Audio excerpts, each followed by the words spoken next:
Hello, welcome back, my favorite movement enthusiasts. One of the greatest philosophers of our time said, the measure of a man is the depth of his squat, which means that I am immeasurable and you will be once we're done today. Mobility is one of her specialties, and sometimes she comes over and helps me with it, especially when I work on my cat-cow. But what happens when we need to work on our lower extremities to bulletproof our ankles, our knees, and our hips to get into deeper and deeper squat poses, as well as combining different mobility exercises with our deep squat routine to get a full body stretch in. In that case, she won't be of much help, but I will be. So let's get started and go through this routine step by step together and see how far you come. Now, today's base movement or starting position will always be the deep squat. So if you don't know how to get into a deep squat, check out this video to get there, and then you can join us once more. If you can, however,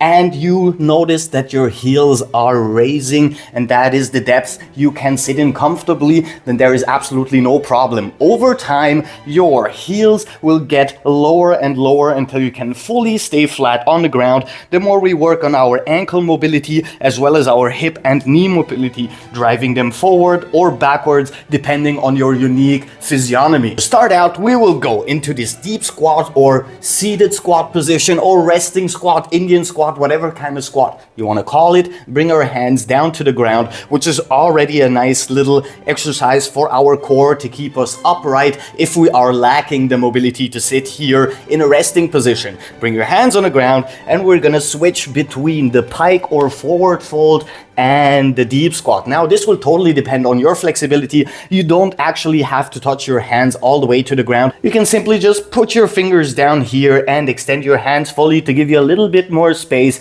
to get into this extension. Now, it's way more important to get into a full extension than it is to keep your hands on the ground. So if you find that your hands are leaving, then there is absolutely no shame in that. We're gonna stay here and switch 3 more times between extension, stretching out our posterior chain, and bending into the deep squat once more. Stretch, extend, and once we go down all the way, we're actively pushing our pelvis forward to open up our hips even more. Now here is the third repetition, and we're gonna sit down, pull our shoulders in as much as possible, open our arms sideways, bring the hands down to the ground, and we're using our arms to leverage our legs and push them backwards, opening our adductors and hip structures even more, pushing our knees out and backwards. And now we're gonna go into full spinal flexion, rounding our back, bringing our chin all the way down to our chest, and we're gonna hold it for 5, 4, 3, 2, 1, and release. Now let's loosen up those ankles first with lateral movements to the right side and to the left side.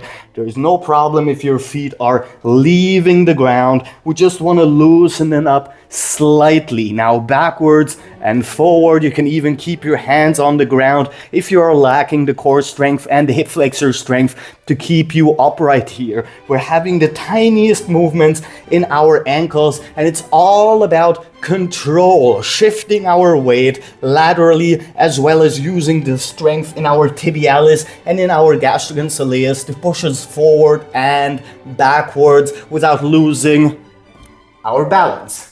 So, just 2 more times, forward, backwards, forward, backward. And now we're gonna try to increase the stretch we have on our ankles. All we need to do for this one is move our knees outwards, making the angle here smaller and making it bigger again.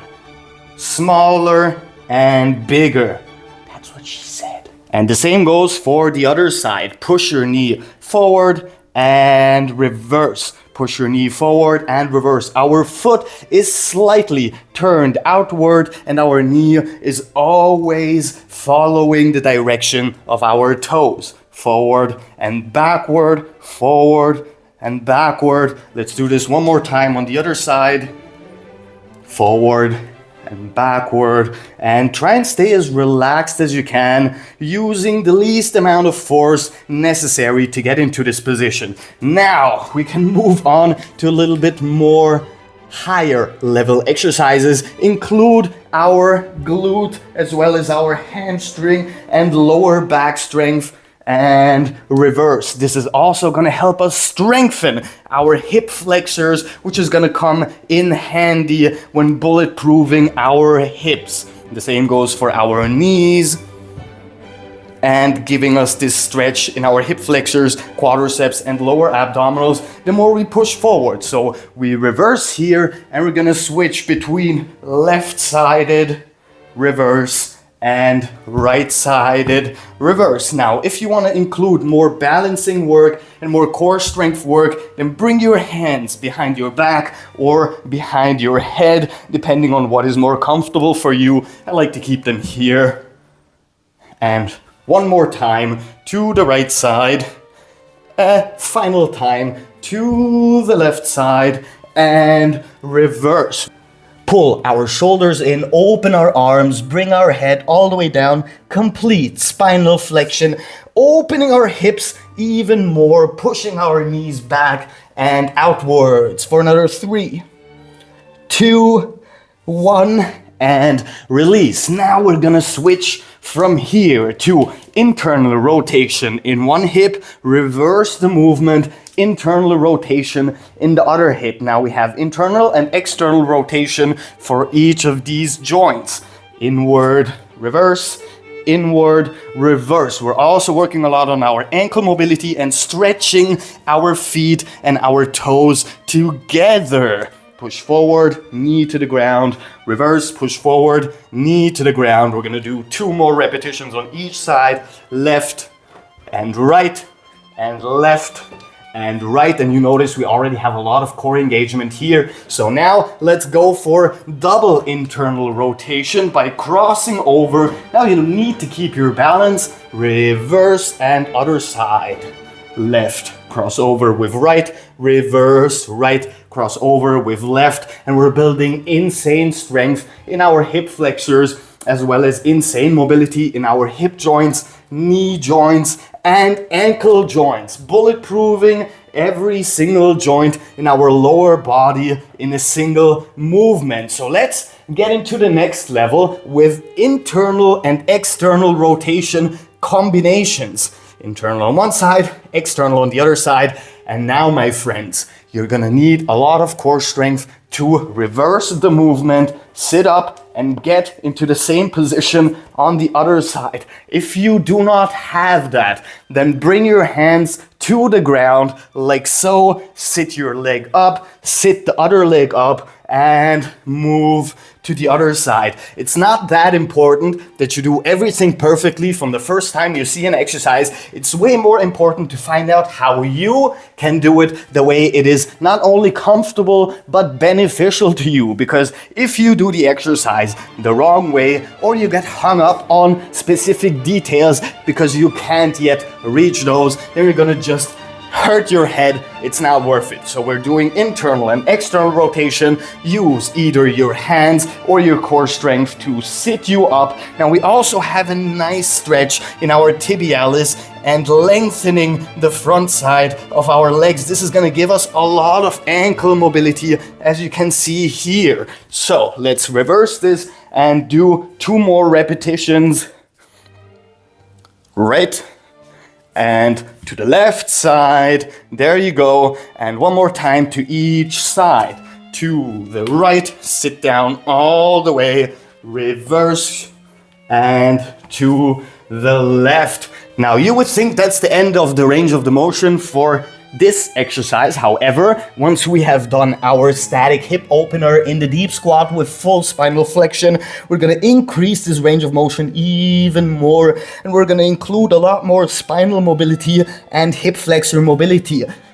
In 3, 2, 1, and let go. Because I'm sure I've said this many times, your hip mobility is intrinsically interwoven with your abdominal and lower back mobility, because the looser those are and your glutes, the more you have looseness in your hip and the more control you will be able to exert on your hips. So what we are doing is the same thing as before, internal and external rotation combinations, but this time we're including spinal erector mobility as well and thoracic rotational mobility by turning our upper body as far as we can to the side. This is also going to help us open our hip on the left side in this case. And now I want to bring our head all the way down, extend fully and reverse the whole pattern to the other side. Now we're also using our hands to pull us deeper and deeper into the stretch.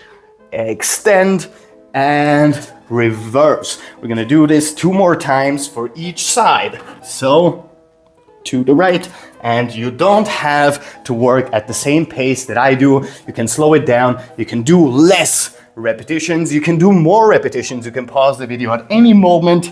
It's totally up to you, and you can just use some of the exercises if you don't want to use all of them. So here we go. Final time. Full rotation to the right. Reverse, and final time, full rotation to the left and reverse. Now, as always, we're gonna change into our resting squat, pull our shoulders very closely in, open our arms, round our back, full spinal flexion, hold for another 5, 4, 3, 2, 1, and done. Now I know this is a short one, but trust me, if you do this multiple times a week, or if you can do it every single day, you're gonna notice insane benefits, not only when it comes to mobility and flexibility for your joints, but also when it comes to strength and having the mind-muscle connection to activate whatever muscle you want to at will, at command, at any moment, because we're learning how to work symmetrically, asymmetrically, and how to move specific muscle groups separately. Sadly, this is all the time we have left for you today. I have to get ready for work, but I have new videos on this channel every single day. So if you like the video and subscribe and check out other videos, and I'll see y'all tomorrow. Captain Cairo. Peace out.